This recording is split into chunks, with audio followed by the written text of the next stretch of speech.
write this out, but I know that sometimes writing is difficult for people. Not a problem. But read it. Read it and read it and reread it and read it and then reread it and make dua for yourselves. Because remember, we said dua gives you a superpower, right? And that is Allah allows you to memorize that because it's meaningful and it's beneficial for the acquisition of the deen. And the deen is wrapped up in fiqh. Okay? The Prophet ﷺ, he said the best dua you can make for somebody, Allahumma faqihhu fi din. Oh Allah, give him profound understanding or the proper understanding of the deen. And this is the dua that the Prophet ﷺ made for, hey, briber. Look, briber. Okay? This is what the Prophet ﷺ made this particular dua for Ibn Abbas when he was born. And who is Ibn Abbas, right? So if the Prophet made that dua for him, and he became Tarjumul Quran, the one who explains the Quran, then this is a dua that we should make for ourselves and for those whom we care about, and we want to see some benefit in their lives. Allahumma faqihna fi din. Ameen. And Allah's Messenger ﷺ also said what could mean, Man yuridillahu bihi khairan yufaqihu fi din. Whoever Allah wants some good for that person. Man yuridillahu bihi khairan yufaqihu fi din. Whoever Allah wants some good for that individual, He gives him profound understanding of the deen. He gives him the proper understanding of this deen. And for us, that should give us a bushra, a glad tiding. Why? Because we're Muslim in a land of kuffar. We're a minority of believers surrounded by disbelievers. So that no one should be depressed. No one should have a low self-esteem about themselves, about their worth. Because they know Allah Rabbul Azza wa Jal from on high wants good specifically for you. Because how many people you see out there that don't have any deen? Who are lost. Right? And we shouldn't be arrogant about it. The same example should be said to them when you see someone begging or you see someone on the side of the road because their car broke. You say, Alhamdulillah alladhi afani. The one who saved me from what he is trying that person with. Mimma btalayhi. وَفَضَّلَنِي عَلَى كَثِيرٍ مِّمَّنْ خَلَقَ تَفْضِيلًا. And has blessed me, فَضَّلَني, given me a status over much of the creation. And this is what Sulaiman said, right? When he noticed certain things. So this is another point for us to be grateful. This is fiqh. All this is fiqh.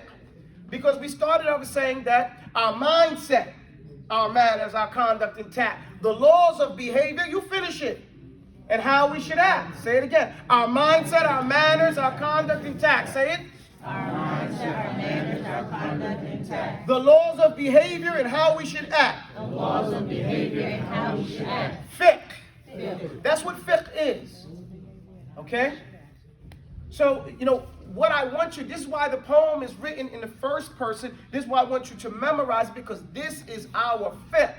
If we don't change this and this, nothing else physical will change. Does that make sense? So, we start, Alhamdulillah for the Lord Supreme. Alhamdulillah for the Lord Supreme. Who's been so kind to the Muslimin. Who's been so kind to the Muslimin. Sending Islam with Muhammad to teach. Sending Islam with Muhammad to teach. We study his actions and beautiful speech. We study his actions and beautiful speech. Quranic in nature, the model of fiqh. Quranic in nature, the model of fiqh. So take from the Prophet whatever's legit. So take from the Prophet whatever's legit. Let's break it down again. Now we're going to read this, we're going to say this, we're going to read this, we're going to say this till we know it, till we believe it. Okay? Alhamdulillah for the Lord Supreme. Alhamdulillah for the Lord Supreme. No matter how many times I say it, if I say it, you say it. If I start the line and I stop, it's not because I forgot. Because I want you to finish it. I want it to be your conscious, your second nature. So that when it comes up, it comes to mind. Okay? We're on a threshold moment because there is no other book written for fiqh for us. All the other fiqh books are written for those environments that they were written in. Does that make sense? Even the translations we have, Mulakhasul Fiqh and Wajiz, they weren't written for these environments. This one is written for this environment, for the people living here. Does that make sense? Appreciate what you have. Alhamdulillah for the Lord Supreme. Alhamdulillah for the Lord Supreme. Who's been so kind to the Muslimin. Who's been so kind to the Muslims. All you have to do is think about your jacked up life. And how much you jacked it up your whole life. And how kind Allah has been saving you time and time again. And every time you swore up and down, I swear Allah, and save me, I'll never do it again. I've been saying that since as far as I can remember. Right? Alhamdulillah for the Lord Supreme. Alhamdulillah for the Lord Supreme. Who's been so kind to the Muslimin. Who's been so kind to the Muslims. Sending Islam with Muhammad to teach. Sending Islam with Muhammad to teach. We study his actions and beautiful speech. We study his actions and beautiful speech. Okay, this is based on the mindset that we believe in an event that took place in a place before we came into this world. From the unseen matters. That when we were created in that place and Allah wiped the back of Adam and we came into being. And Allah said, exposed himself to us and said, Alastu bi rabbikum, right? Bala shahidna. We said, yes, of course, we bear witness. So we bore witness on our own selves that Allah, that happened. And then we say, he's sending Islam, so then even after we come into this world, he still sent us the rules and laws of Islam. And a prophet to teach it to us, right? To remind us. So we study his actions and beautiful speech. This is what hadith are. The actions and beautiful speech of the Prophet Muhammad sallallahu alayhi wasallam. We study his actions and beautiful speech. Emphasis is on his.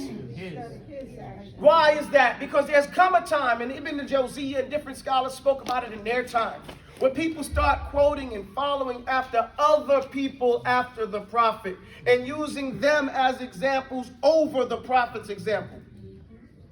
Okay, Assalamu alaikum, Shaikh. I'm sorry, I couldn't talk to you. Alaikum salam. Alaikum salam. I mean, sorry? It's still happening now. And then what they said, I remember when I was in Egypt, we were studying this issue. I think it was Ibn Jawzi. He told them, have you ever, they were saying, so-and-so said, I would rather have a prostitute for my neighbor than a Muslim that's doing some bid'ah, right? And so Ibn Jawzi said, have you ever heard of Muhammad? Have you ever heard of Muhammad? So you quoting this person and that person. Quote Muhammad sallallahu alaihi wasallam. What was his take? What was his attitude towards this particular type of thing?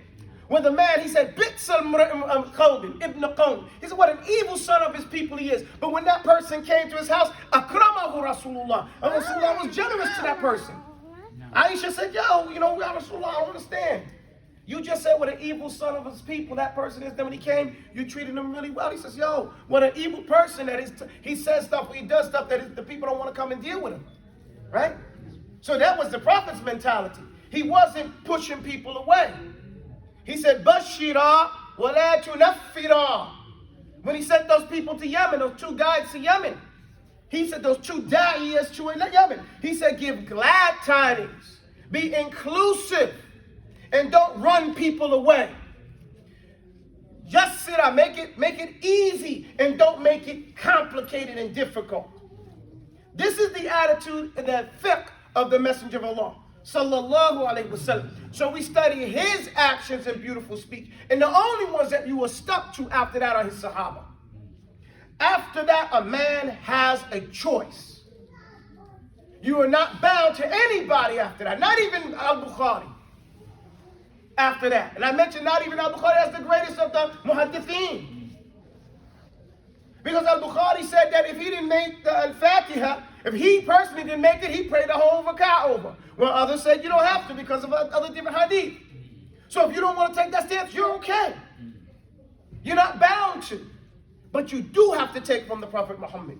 You do have to hold to the understanding of his companions. Does that make sense, everybody? That's your fiqh. And don't look sideways. If you care about somebody else, you're making shirk. If you care that someone else says, yo, this after you know what you're on. If you care that someone else says, hey man, you off it like the Green Hornet, or whatever they say, who cares?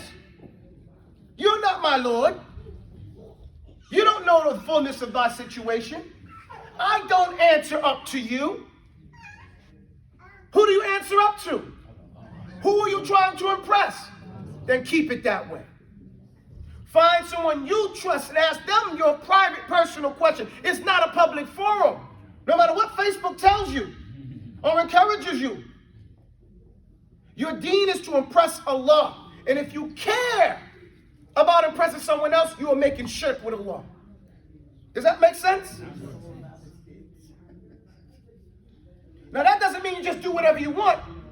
But that means ittaqullah mastata'tum. You fear Allah as much as you can.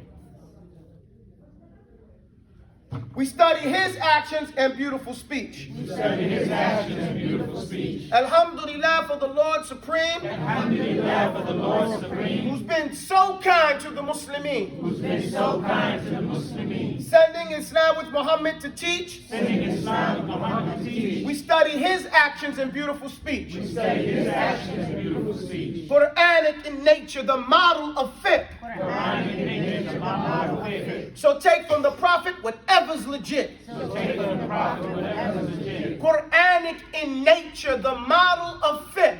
Quranic in nature, the model of fiqh. Aisha radiallahu anha was asked about the character of the Prophet. You two ladies, I told you before, you have to sit in the front. The sunnah is the younger ladies or the less well-cooking ladies sit in the front. And the ladies that could cook better sit behind them, back it up. It's the way of the elephants. You know that? The elephants put their young in between their olds. Like the men have the opposite. The men stand in the front, the boys are behind them. Right? The ladies stand in the back and the young ladies are in front. What's happening now? They're encompassed and there's less fitna, right? Because now those ladies get to watch them. Right? And those guys, those young people get to watch the elders. Does that make sense? And so there's a lesson in everything we do. There's a lesson and there's protection in that regard. Does that make sense? Yes. Alhamdulillahi Rabbil Alameen. So let's keep it that way, inshallah. Is she still there? Can I push this back, please? I got it. Don't worry about it. It makes it easier for you all to know. So Aisha radiallahu anha was asked about the character of the Prophet. Okay? The characters denotes or points about someone's nature, how they are.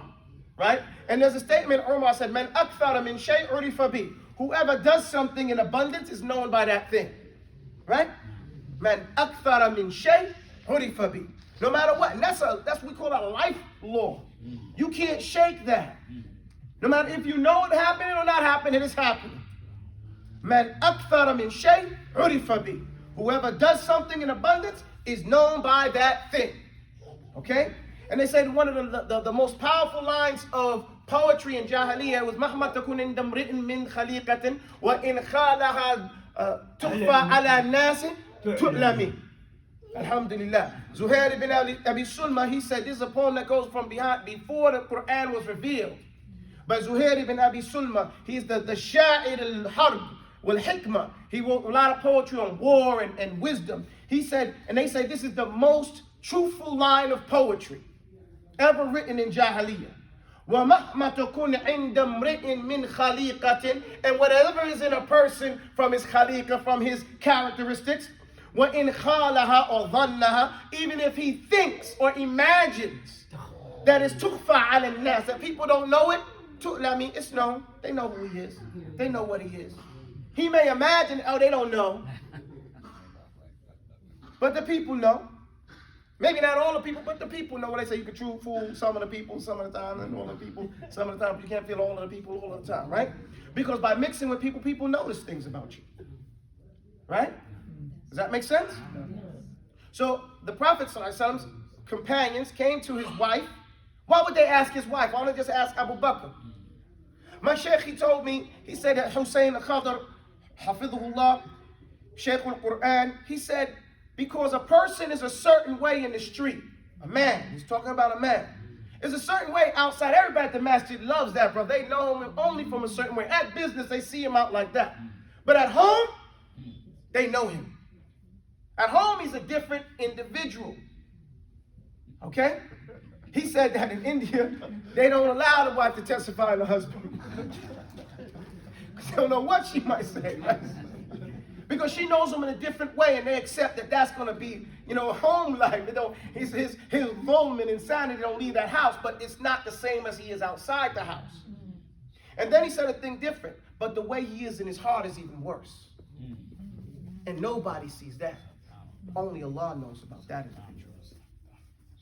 And he's constantly concealed. Like he conceals the way he is at home out in the street, he conceals the way he is in his heart with everybody.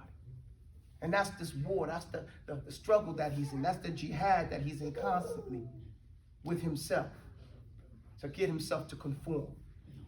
And I use that to remind myself and others to say, well, sometimes we have this critical stance that we take towards others who are not living up to our standards, right? I say, hey, you ain't living up to your standards, right? How many of us are living up to our own standards? You get my point? We're all struggling in this, so no doubt if you can't even live up to your standard, why are you mad that other person can't live up to your standards? Does that make sense? So we have to be understanding. We have to be easygoing about this whole thing, okay? And not so critical. It's only a little bit of time to be on this planet. And then these things don't even make a difference anymore, right? Yeah. So, Aisha was asked about the character of the Prophet because she knows him better than anybody. His wives know him, okay? And so they asked her, and she said, Khuluquhul Quran, his nature, he was the embodiment of the Quran. Not just the words, but what it means, what the application was. He understood that and applied it. So that's why we say Quranic in nature when we're referring to the Prophet based on that hadith. The model of fiqh. Why? Because Allah bore witness on the Prophet. إِنَّكَ لَعَلَى خُلُقٍ عَظِيمٍ. You have great character. Allah bore witness. Who Allah said that about them? Nobody but the Prophet sallallahu alaihi wasallam. And then Allah subhanahu wa ta'ala says about the Prophet, لَقَدْ كَانَ لَكُمْ فِي رَسُولِ اللَّهِ إِسْوَةٍ or أُسْوَةٍ حَسَنَةٍ. There is in the Messenger of Allah a beautiful and perfect example. Whoever wants to get close to Allah, whoever wants to meet Allah on good terms, take that person as the example. So that's what we say the model of fiqh. Okay? And what is a model? To show you how to wear those clothes, right? At least the way they want you to, right? But that's what the example, the exemplifier. So he is our model of how to apply fiqh. Does that make sense, everybody? Okay. You've been away for a while. Okay. You didn't bring your stick or anything today. So this is what that line means. Every line here is not for just to be saying. Every line here is for us to pick up some fiqh from. Okay? Alhamdulillah for the Lord Supreme. Who's been so kind to the Muslimin. Sending Islam with Muhammad to teach. We study his actions and beautiful speech. Quranic in nature, the model of fiqh. So take from the Prophet whatever's legit. Now, with regards to whatever's legit, what we mean by that is this. We don't have to check the legitimacy of the Quran, do we? No, it's the Quran. Once we get a mushaf, we know it's there. So it's all good, right? But when we take it from the Prophet, we have to make sure that it's legitimately from the Prophet, sallallahu alaihi wasallam, because people have, for political reasons, taken and made up things. Shukran. Okay. Have done some things, and there may be some hadith that are not allowed to be understood in certain ways. And even if it's authentic, it might not be understood in that particular way. Does that make sense? So with that, we have to make sure that what we're taking is legitimately from the Prophet ﷺ and understood in that way. And legitimate means legal, right? It's allowable to use that particular stance or that statement. Because some statements of the Prophet are to be used under certain circumstances, let's say in the Medinan phase of life, but not used in the Meccan phase of life. That's why we have to study the life of the Prophet sallallahu alaihi wasallam and then look at it, not just say, oh, what happened, but we're to do what the Prophet did for the reason why the Prophet did it, under the circumstances and for the teacher, the result of what the Prophet was seeking to get, sallallahu alaihi wasallam. Does that make sense? Are you sure she's not going to knock that thing down every time she moves by? And I'll be like, okay. So that's what we need to do. And then that takes understanding not only what he did, why he did it. Okay? Why he did that and what was he seeking to get out of that. Does that make sense? And then we can now look at our lives, our circumstances, and see how can I use that in my situation. Does everybody follow me? That takes contemplation. Okay? Appraisal. This is what the Prophet ﷺ was silent for. The first reason, appraisal. Then caution, right? He was thinking about this thing. Contemplating what to do. Does everybody follow me? So, we have to be silent for those same reasons. And find quiet time to think. Follow me? Hey, walhamdulillahi rabbil alameen. Alhamdulillah for the Lord Supreme. Alhamdulillah for the Lord Supreme. Who's been so kind to the Muslimin. Who's been so kind to the Muslimin. Sending Islam with the Prophet, with Muhammad to teach. Sending Islam with Muhammad to teach. We study his actions and beautiful speech. We study his actions and beautiful speech. Quranic in nature, the model of fiqh. Quranic in nature, the model of fiqh. So take from the Prophet whatever's legit. So take from the Prophet whatever's legit. Who Taubah has plotted to sketch in our minds. Whose Taubah has plotted to sketch in our minds. A drawing of fiqh in a graphic design. A drawing of fiqh in a graphic design. Imagining deeply our hearts with delight. Imagining deeply our hearts with delight. And through outlining fiqh that a spark would ignite. And through outlining fiqh that a spark would ignite. And we already spoke about that this was when, at a time when the author was accused of terrorism, right? And they said, hey, look, you're going to snatch him up, say, hey, you're going to be in jail because you're plotting. Why don't you confess? He said, okay, give me some paper, let me confess. And he wrote this poem. He wrote the introduction and then wrote the rest of the poem over the course of time and sent it to the judge. This is my confession. Okay, so they had to enter it into the record. Okay? This is the plot. This is my sinister thing. This is the only thing that's sinister because I've been procrastinating on it, right? Putting it off. Looking for an opportunity, and we have it. Now we have that opportunity. Okay? Plotted to sketch in our minds. Okay, we're talking about drawing it in a graphic way so that people can see it, can taste it, and embody it. A drawing of it in a graphic design, imagining deeply, thinking that this would be something people would delight for and find joy in. Okay? Because there has never been a fiqh book dedicated directly to us in our situations in a language that we understand. We always have to learn it from the Arabic or the Urdu or the erudite Old English, right? Remember Kazi publications? The book is written like from a typewriter. You can hardly see the letters sometimes. But we studied it because that's all we had, right? So Allah has lifted that situation for us, and we have something that is in the mind that we can run with, okay? So, imagining deeply our hearts would delight, and through outlining fiqh, there's a play on throwing out the outline and the title, outlining fiqh, that a spark would ignite, that people would now be ignited into action. What would ignite? Our mindset, our manners, our conduct intact, the laws of behavior, and our mindset, our manners, our conduct intact, the laws of behavior, and how we should act. Again. Our mindset, our manners, our conduct intact, the laws of behavior, and how we should act. Again, our mindset, our manners, our conduct intact, the laws of behavior, and how we should act. This is intact. I want to, again, point on tact is a short word for what word? Tactics. And tactics are strategies and movements that we do. Geographically, politically, however we do it in order to deal with circumstances and situations. Right? And we have to learn the tact and diplomacy of Islam. that cannot be done just by learning the laws. It has to be taken in context of history, right? The history of the Prophet and the Muslims. So that we can see not only how the Prophet did it, but also how the rest of the generations coming up to right now. Coming up to now, how does it come into effect to where we're in the situation that we're in?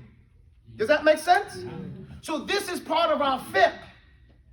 This is part of the understanding. That's why I tell people you have to study history. All of history is Islamic history. All of it. Don't believe anything you were told from the Westerners. It's all a lie. The Spanish-American War was caused by Sultan Abdul Hamid II in order to avoid America from joining in a war with them against Russia. So he started the Spanish-American War. He sent an Ottoman general to blow up the American ship in the Gulf of Cuba, hence starting the Spanish and American War. When they figured it out, they were already at war. That's why the war ended so quickly. When he got them off of them. But they never tell you that. You got to hear that from the books that you read in Arabic, and the books that you read in Turkish, and the books that you read and from the other countries. Does that make sense? But if you keep going to your oppressor to get information, what do you think he's going to give? Come on over here. Hey, I'll get some. Let me tell you what happened there. They say, you know how you control a person's version? You tell him. You tell them their story. Tell it with a lot of passion, right? You were some rebellious slaves. What is the emphasis there? The young person, or the not thinking person, goes, yeah, man, I was rebellious slave. The thinking person said, no, man, he wasn't a slave, he was captured. Because you can't make a free person a slave, can you? In Islam. He's just mazloom. Okay? Right? Can we take a person and make him a slave in Islam? Take a free person. It's haram in Islam, right? Okay, so we can't put that hukum on him. Does that make sense? So the other thing, person said, no, I have a history before this situation. Okay? When someone is kidnapped, we don't say, oh, he's being a slave. As long as he was kidnapped 12 years. That girl was kidnapped 11 years. We don't say she was a slave. She was kidnapped. Right? No. And how many people we know in that situation, we don't know. But there's a lot that going on.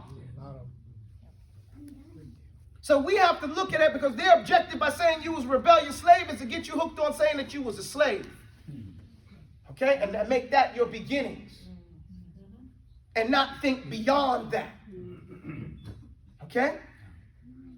Because if you think beyond that, then you have a history that precedes their interaction in your life.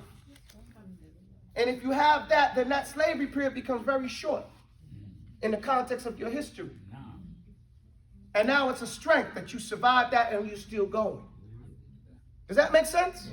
You have to stop allowing other people to determine your fiqh, meaning people who have not your good interests in mind. And you have to start analyzing the situations through your own eyes and your own benefits, based on the facts. Does that make sense? And no one has a right outside of you to tell you what that is or what it should mean. What we use is the criteria set by Allah subhanahu wa ta'ala. And all of that is part of your Islam. Don't let somebody come and tell you the fact that you're African, of African descent, has no bearing on Islam. That has nothing to do with Islam. Oh, man, oh yeah, but why are we talking about Philistine? What the hell are we talking about Syria for? If it's got no bearing on Islam, only when it's dealing with African Americans? No, save that. Does that make sense? That's as racist as Jim Crow. So you need to stand up for yourself and call a spade a shame on them, not shame on you.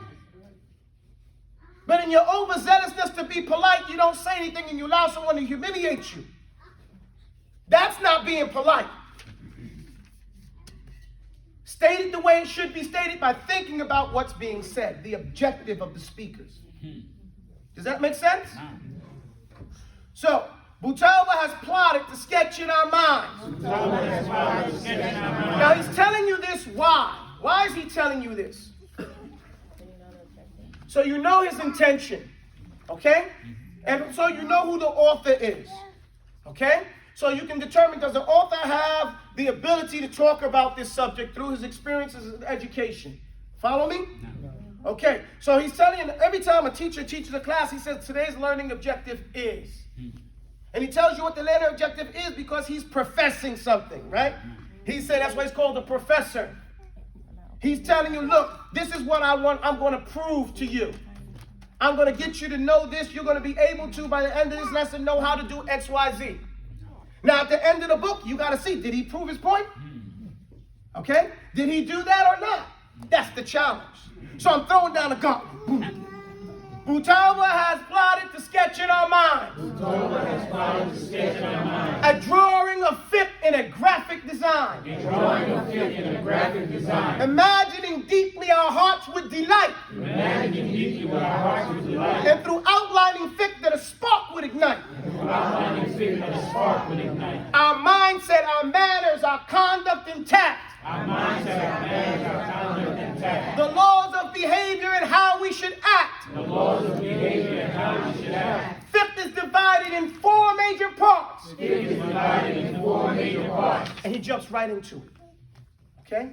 Right off the bat. He jumps in. Why did he start off by telling you? He said fiqh at the end of it, right? That's letting you know what he just said was the definition of fiqh. You guys get that? So that you can refer. What is that? Our mindset, our manners, our conduct intact, the laws of behavior, and how we should act. Fiqh. That's what that is. And from the knowledge of the wisdom of debaters is to define your terms before you start using them. Define it at the beginning. This is what this means when I mention it. Does that make sense? And then not to waste time putting fluff here and that and there. No, the purpose of the poem is not to sit around and say, you know, I said a hip, hop, the hippie, dibby, hip, hip, hop, you don't stop. No. She started coughing. But you get the point? The point is to learn. Shaitan has taken our ability to rhyme and our inclination to it and turned it into the fahish, obscene things that you see now, where people are lying. All right? It used to be a person would write a rhyme about his genealogy and tell you who his great-great-grandfather was, his grandfather, all the way down to himself. What he did, who he married, and what his children was. So they know who they are. And I remember when I was in East Africa, and some of them called me an orphan. They say, man, you orphans, you American cats, you orphans. I mean, you talking about I'm an orphan, man. I know who my father is. I'm raised by my father. No, man, name your grandfathers. That's a normal thing. Name your people. I named 4. I said, that's right. For an American, somebody in the United States, naming 4 grandfathers is a lot. You know, I thought I was carrying. They started rhyming 22 people. You know, just name it. And I said, yeah, we orphans. In comparison, no, when you related to what? Remember that back in? You related to what? Who we talking about? So, but that's okay. It's not a big deal. You know, we have somewhere to start from. Put it in context and to build from that asas. You know, as one Shaikh said, it's not who's born in Islam, who dies in Islam. Does that make sense? So that's what we have to, you know, and I feel good because we have a double reward of being in Christendom and coming to Islam. Remember, that's a double reward. So alhamdulillah, Rabbil Alameen, there's no loss of honor. Does that make sense? Yeah. But there has to be an acknowledgement of where you're at in order to go forward. Follow me, guys? Yeah. Okay. Our mindset, our manners, our conduct intact. The laws of behavior and how we should act. Fiqh is divided in 4 major parts. Do 4. Fiqh is divided in 4 major parts. Ibadah is drawn from the fiqh of the heart. Business transactions with all of its deals. And then you have to look at Ibn Dawood. Dawood ibn Wali, I should say. Business transactions with all of its deals. Then family provisions, including the meals. And family provisions, including Imagine meals. a hot bowl. A bowl with some steam coming off of it. Okay? Family provisions, including the meals. Family provisions, including the meals. And meals are very important. Always remember that it was the Panthers that put together the breakfast programs, right? That's right. Because they understood our people were starving. They did. Right? And they put those things together. And even the youth nowadays don't remember that. They don't know, of course. They think that the government only took it away to take away the dignity of the people. You know what I'm saying? And to lessen the respect that they would have from the people for doing that particular deal. And we have some of those people here, some of y'all, who were in the Panthers. You get my point? So imagine a bowl in the WIC program, women, infants, and children. Taking care of those people are vital. This is part of our family provisions, including The meals. the men have to understand that, and the women, the young ladies have to understand that instead of looking to the cute guy who can't got a skill in the world.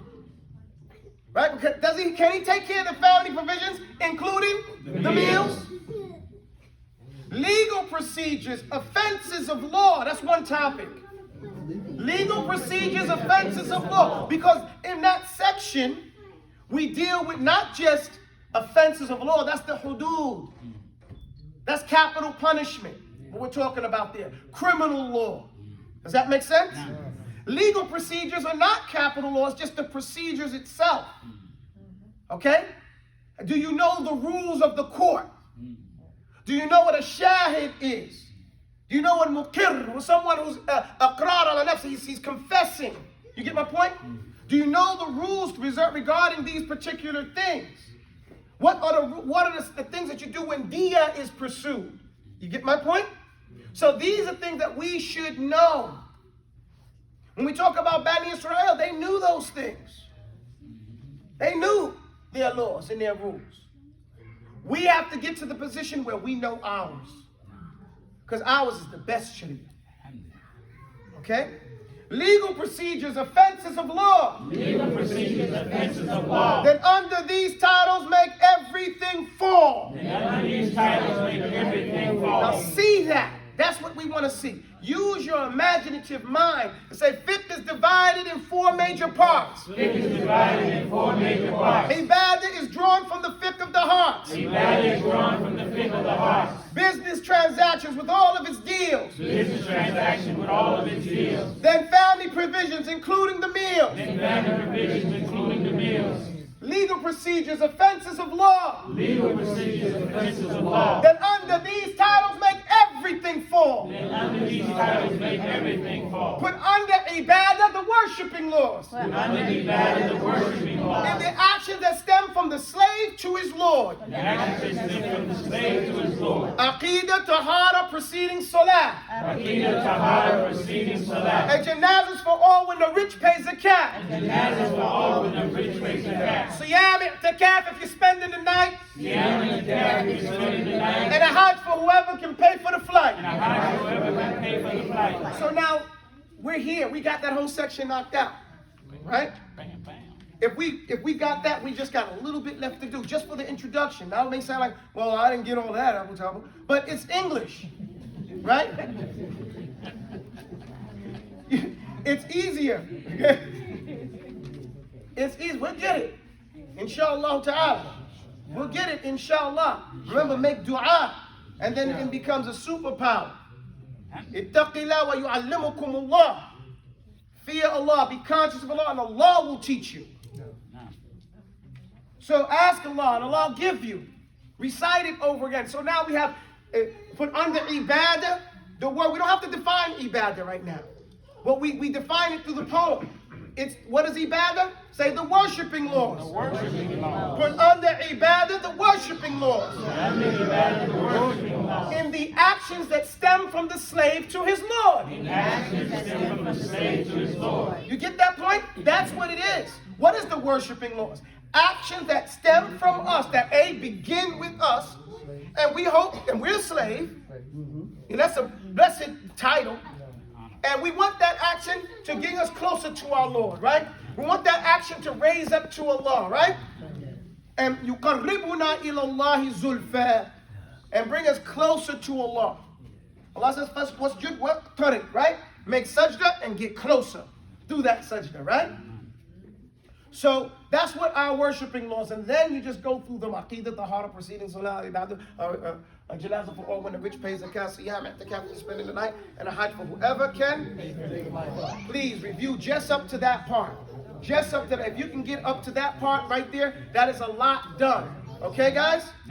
It's very important that we memorize these sections. Once we get those 4 sections, then we're cooking with gas. Inshallah, because now we start getting into it. Does that make sense? Do you have any questions at this moment? Sir? ما معنى فقه؟ الجملة الثانية؟ فقه, المعنى الفقه. نعم. The meaning of fiqh for the purposes of our class is our mindset, our manners, our conduct intact, the laws of behavior, and how we should act. Now, we can get into very comprehensive meanings of fiqh. Fiqh means fahm, these things, but we're not going to do that because there's step by step that we go to learn, okay? For the purposes of this lesson, these lessons, fiqh is about our mindset, our manners, our conduct intact, the laws of behavior, and how we should act. That's the fiqh we're talking about. Does everybody follow me? Hey, walhamdulillahi rabbil alameen. If there are no further questions, سبحانك اللهم وبحمدك أشهد أن لا إله إلا أنت أستغفرك وأتوب إليك وجزاكم الله خيرا. And again, I'm so happy to be back doing this subject with you.